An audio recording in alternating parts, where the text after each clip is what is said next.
Pertama-tama mari kita ucapkan puji dan syukur kepada Allah Subhanahu wa Ta'ala karena atas rahmat dan karunia kita masih diberikan kesempatan untuk dapat berkumpul di ruangan ini dalam kegiatan diseminasi budaya positif yang nanti akan disampaikan oleh rekan kita Bapak Ibu Guru calon guru penggerak. Sebelumnya salawat dan salam marilah kita sanjungkan kepada Nabi Muhammad SAW yang syafaatnya selalu kita nantikan hingga yaumil akhir. Amin ya rabbal alamin.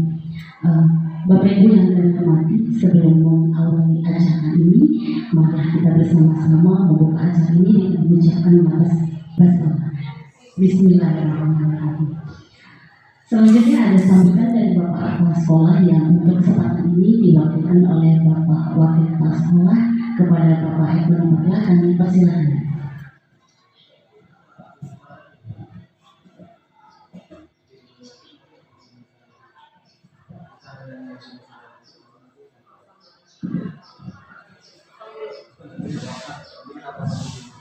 Baik Bapak Ibu, sebelum acara dimulai, marilah kita bersama-sama menyanyikan lagu kebangsaan Indonesia Raya.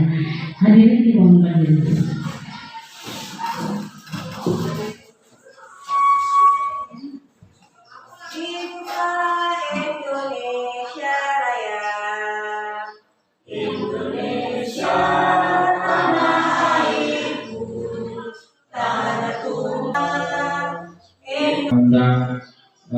Bapak Ibu guru dari SMA Negeri 1 Pemerintahan, adapun kegiatan pada kesempatan kali ini harapan besar sekali Bapak Kepala Sekolah tadi menyampaikan bahwasanya untuk peningkatan kompetensi guru itu harus terus dilakukan dimanapun, kapanpun, dalam keadaan apapun.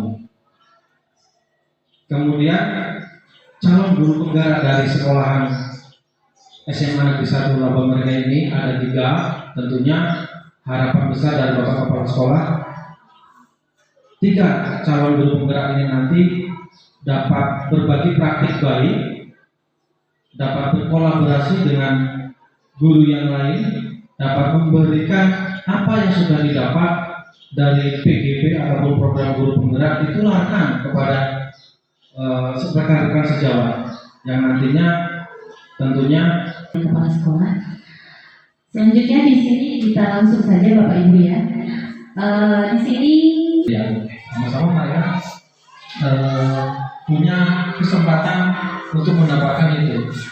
Nah, demikian Bapak Ibu sekalian, materi saya selanjutnya akan dilanjutkan. Materi selanjutnya akan dilanjutkan oleh Bu Lilia. Silakan Bu. Terima kasih. Wassalamualaikum warahmatullahi wabarakatuh.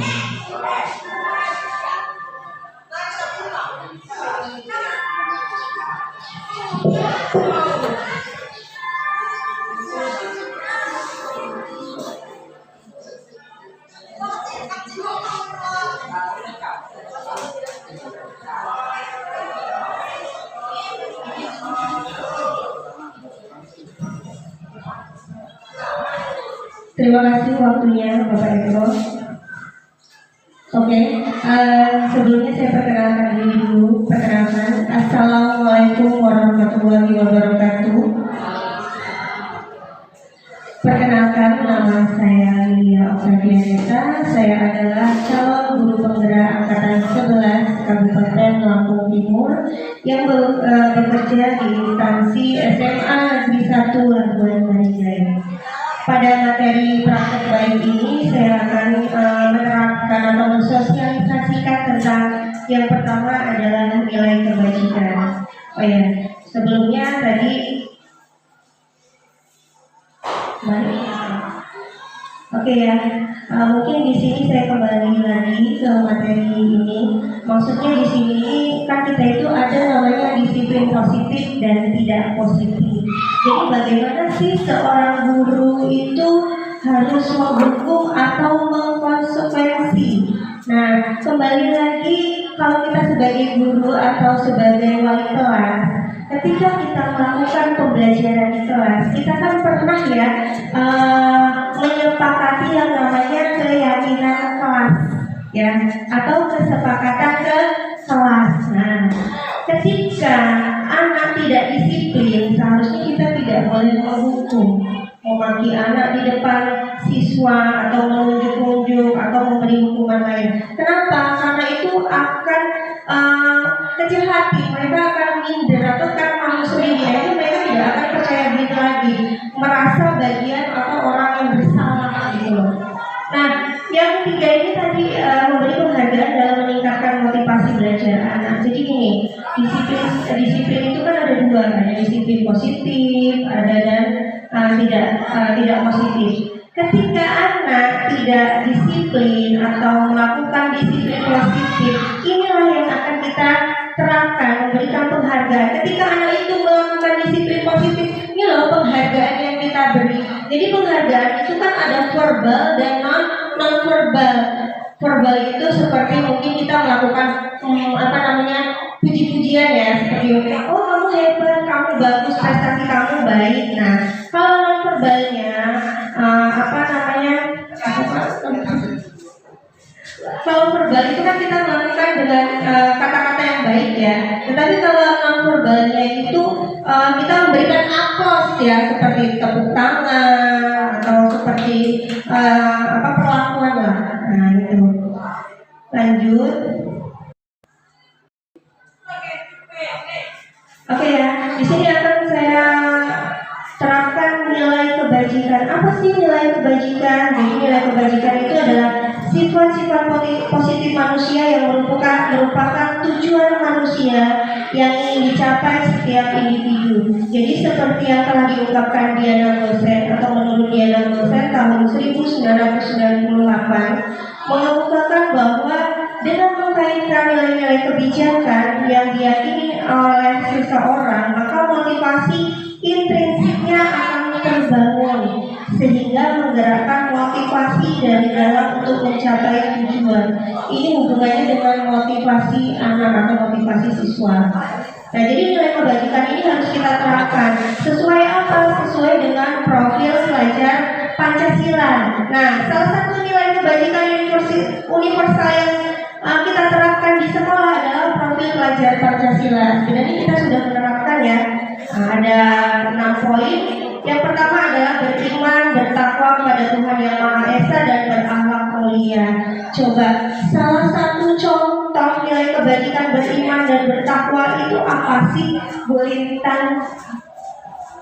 Kita terapkan itu sebenarnya setiap hari. Apa Bu? Oke, yang benar. Jadi salah satu kebajikan beriman bertakwa itu kita melakukan membaca doa sebelum belajar. Ada lagi Ibu Santi. Apa sih salah satu kebajikan bertakwa kepada Tuhan Yang Maha Esa? Ya, jadi yang kedua adalah melaksanakan sholat berjamaah seperti yang sudah kita laksanakan di sekolah ya, sholat duha, sholat Jumat, atau mengaji bersama ya setiap pagi. Nah itu sebenarnya sudah kita lakukan, sudah kita terapkan. Nah itu termasuk profil pelajar Pancasila. Lalu yang kedua, mandiri. Apa sih contoh mandiri yang kita terapkan di kelas, Bu Dian?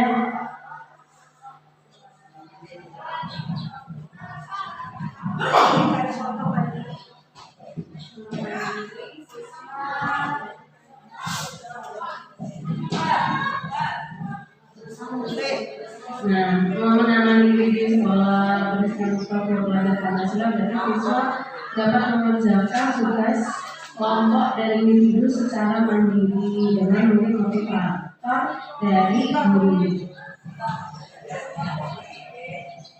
Iya benar. Jadi salah satu mandiri yang kita terapkan di kelas itu adalah mengerjakan tugas secara mandiri dan bernalar kritis. Coba Pak Tio, bernalar kritis itu seperti apa sih kalau diterapkan di kelas?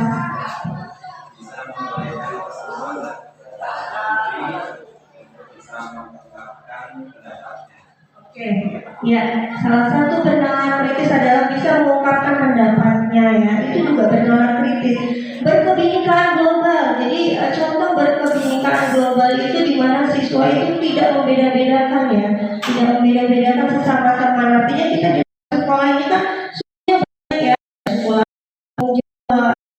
nah kita saling berteman, saling melulu, yaitu berkebinekaan global. Sedangkan karakter siswa juga berbeda-beda. Jadi tidak ada yang namanya membeda-bedakan siswa. Saya nggak mau lah temenan sama orang Lampung. Nah itu tidak boleh ya. Sama guru juga jangan menerapkan itu mentang-mentang kita beda suku, beda agama ya. Lalu kita nggak mau berteman. Itu tidak boleh diterapkan. Bergotong royong. Nah bergotong royong ini sudah pasti ada ya dalam setiap sekolah. Dan kreatif itu bagaimana memunculkan siswa yang berkreatif seperti mungkin mendaur ulang sampah atau mungkin kita terapkan di sekolah atau di kelas seperti pembelajaran yang kreatif dan inovatif. Nah, setelah nilai kebajikan, di sini ada kebutuhan dasar manusia. Kebutuhan dasar manusia adalah segala sesuatu yang dibutuhkan oleh manusia untuk mempertahankan keseimbangan kondisi fisiologis dan psikologis yang bertujuan untuk mempertahankan kehidupan dan kesehatan. Nah, jadi fisiologis, bedanya fisiologis dan psikologis itu, kalau fisiologis itu tubuhnya, ya, psikologis itu keterampilan atau pikirannya. Jadi bagaimana sih kita itu sebagai guru itu tujuannya sama untuk kehidupan dan kesehatan. Nah, apa saja 5 kebutuhan dasar manusia ini menurut Dr. Agus William Gasser? Yang pertama ada penguasaan, kasih sayang rasa dan diterima, bertahan hidup, kesenangan dan kebebasan. Ini nanti ada penjelasannya. Yang pertama penguasaan ya. Penguasaan itu seperti kekuatan untuk mencapai sesuatu menjadi kompeten, menjadi terampil, diakui atas prestasi dan keterampilan kita, didengarkan dan memiliki rasa harga diri. Cinta kasih sayang atau kebutuhan untuk diterima. Ini hubungannya nanti dengan siswa.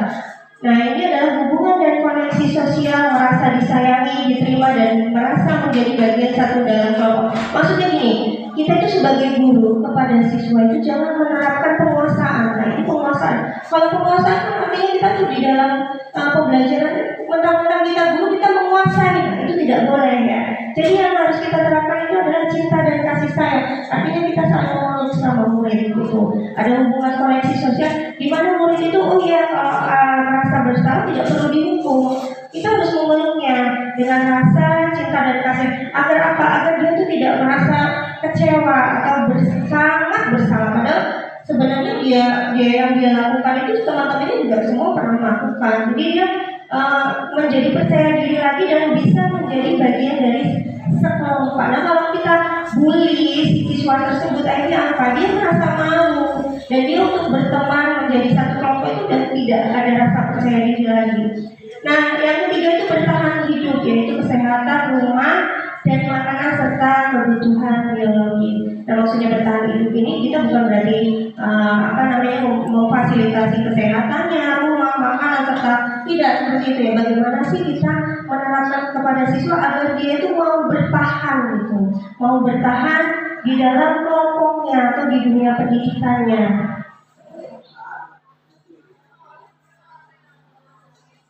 Lanjut, yang keempat yaitu kebebasan. Kebutuhan akan pilihan yaitu kemandirian otonomi, memiliki pemilihan dan kemampuan mengendalikan arah.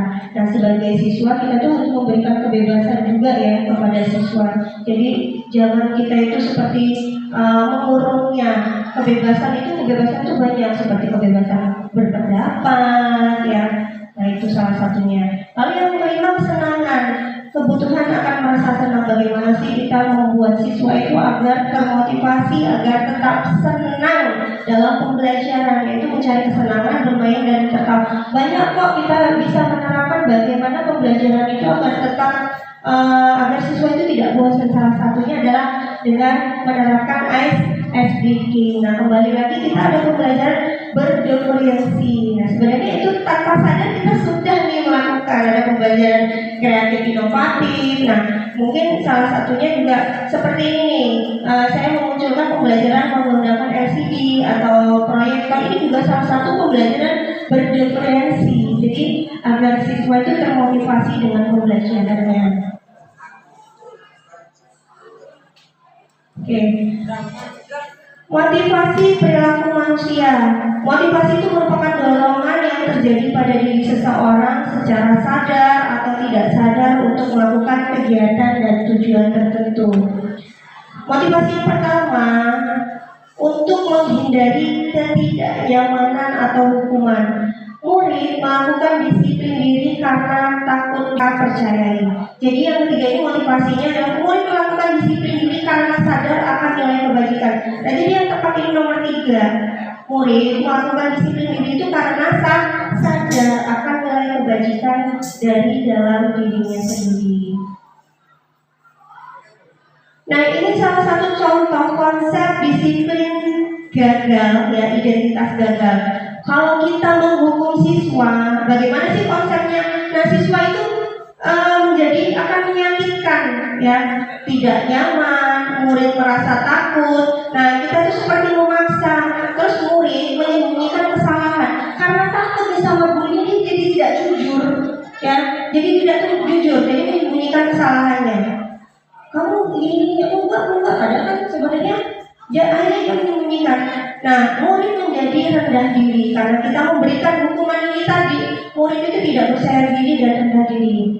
Nah, konsep disiplin yang kedua adalah penghargaan. Kalau kita melakukan penghargaan juga sebenarnya murid jadi tidak efektif. Dan yang kedua adalah merusak hubungan. Ada rasa sifat iri. Oh, dia dikasih sedangkan saya enggak. Padahal nilainya sama-sama. Ini juga sebenarnya tidak bisa dilakukan kalau dalam konsep disiplin identitas gagal. Mematikan kreativitas, menghukum dengan sistem ranking, ya, lalu merampas hak menghargai dirinya. Nah, bagaimana konsep disiplin yang identitasnya sukses? Nah, ini tadi ya. Jadi ada konsekuensi dengan restitusi. Nanti kita ada restitusi juga. Konsekuensi itu bagaimana? Penguatannya jangka pendek, monitoring berkelanjutan. Kalau kita memberi hukuman, kan ada hukuman, ada konsekuensi, ya. Dimana konsekuensi? Kalau hukuman itu kan caranya keras, ya. Kalau konsekuensi seperti kita itu tidak melakukan atau tidak mengerjakan diskusi lagi. Kalau kira-kira ini termasuk hukuman atau konsekuensinya? Yang pertama adalah contoh yang pertama, mencatat 100 kali dalam buku dengan kalimat saya tidak akan terlambat lagi karena terlambat ke sekolah. Kira-kira Pak Tio ini termasuk hukuman atau konsekuensi? Alasannya apa?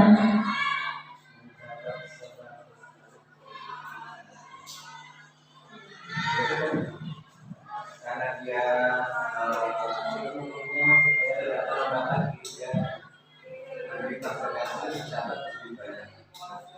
iya, jadi ini termasuk konsekuensi, ya, dimana siswa itu kalau terlambat masuk sekolah, kita suruh 100 kali untuk mencatat, itu bukan hukuman. Kalau hukuman itu dilakukan secara keras, ya, secara keras. Lari mengelilingi lapangan basket 3 kali karena terlambat hadir ke sekolah. Kira-kira Bu Lintang ini konsekuensi atau hukuman? Iya, hukuman, ya. Lari mengelilingi lapangan basket. Kita kembali lagi ke mana tadi?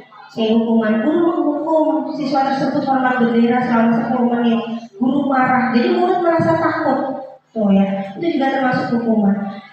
Murid diminta push up 15 kali karena tidak mengerjakan PR. Kemudian kira-kira ini termasuk hukuman atau konsekuensi? Nomor 3. Iya, termasuk hukuman, ya. Karena ini juga dilakukan secara marah-marah atau secara keras, lah, secara fisik. Lalu yang keempat, menggantikan kertas tugas teman yang telah dicoret-coret. Kira-kira Bu Juwita apa ini? Termasuk hukuman atau konsekuensi? Konsekuensi. Alasannya apa?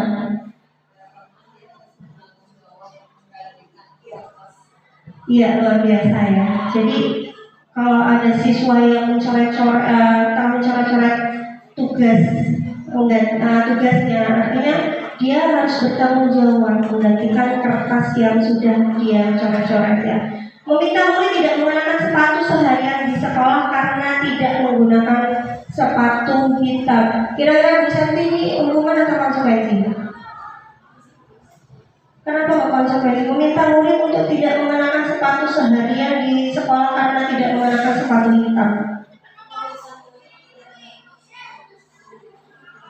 Gimana?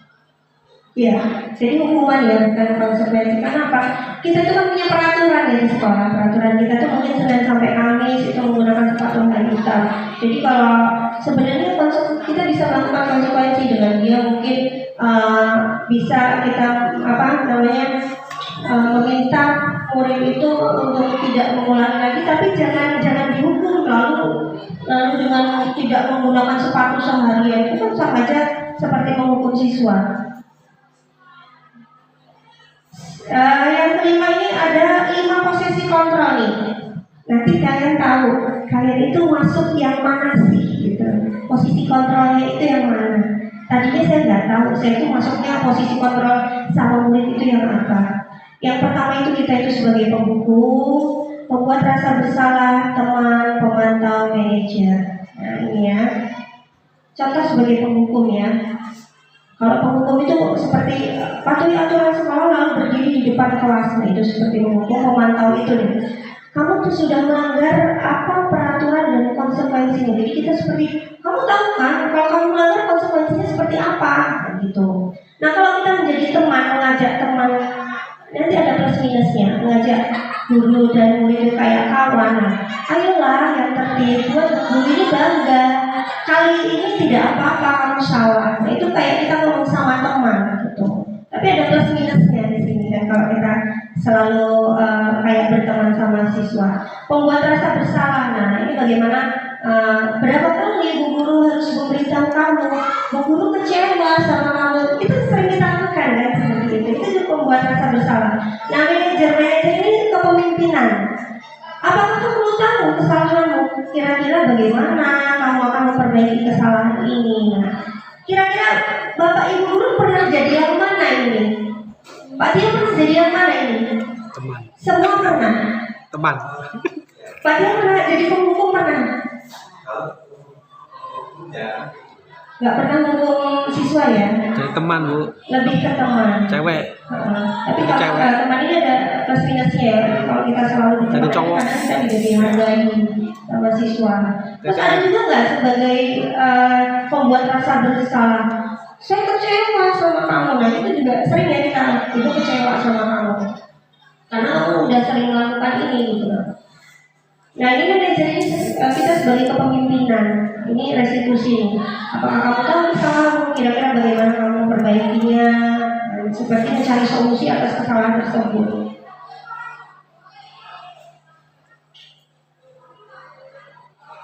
Nah ini ya, sebagai penghukum ya, ini langsung aja contohnya. Patuhi aturan saya, awas kamu selalu saja salah. Ini kalau ini anak merasa kayak nggak percaya, merasa kayak kok saya ini disalah-salahkan terus, selalu pasti kamu terakhir selesai. Ini nggak boleh kalau kita sebagai penghukum. Seorang hukum bisa menggunakan hukuman fisik maupun verbal. Contoh kata-katanya. Jadi kata-kata pembuat rasa bersalah itu kita tuh kayak lembut gitu sama si siswa. Itu sangat kecewa sekali sama kamu. Berapa kali sih Bapak harus memberitahu kamu? Bagaimana coba kalau orang tua kamu tahu kalau kamu tuh berbuat begini? Nah, di posisi ini murid itu kan menilai penilaian dia itu buruk gitu. Buruk tentang diri dia sendiri. Jadi murid itu merasa tidak berharga akhirnya dan telah mengecewakan orang-orang yang disayangnya. Dia mikir sendiri. Nah kalau kita berada di posisi teman, ayo bantulah demi Bapak ya.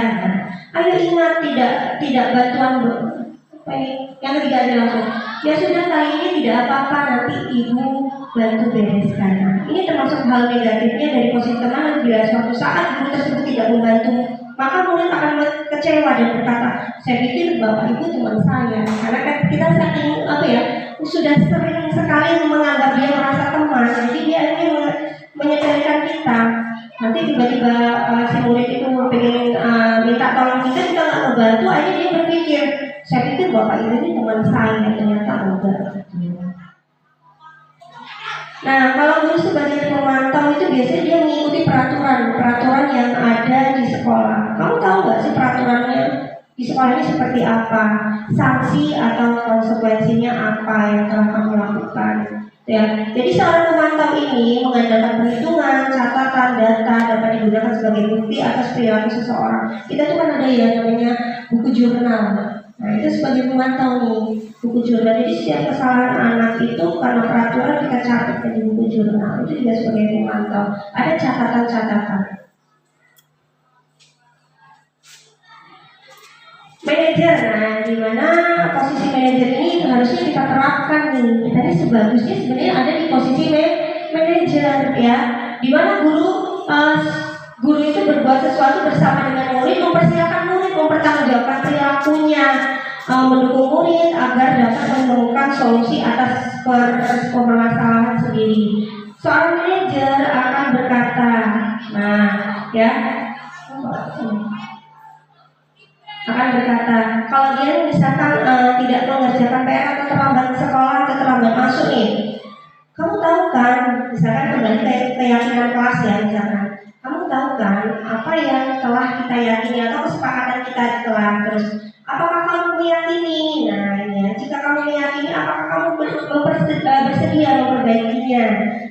Jika kamu memperbaiki ini, hal ini menunjukkan apa tentang dirimu dan apa rencana kamu untuk memperbaikinya. Nah ini guru ini sebagai manajer ini seperti guru itu sebagai penghukum, pembuat merasa bersalah, ya ada teman pemantau manajer. Nah sekarang saya mau tanya nih sama bapak ibu guru, kira-kira Pak, saya kecewa sekali sama kamu. Ini kira-kira siapa sih yang mengatakan kayak gitu? Kemudian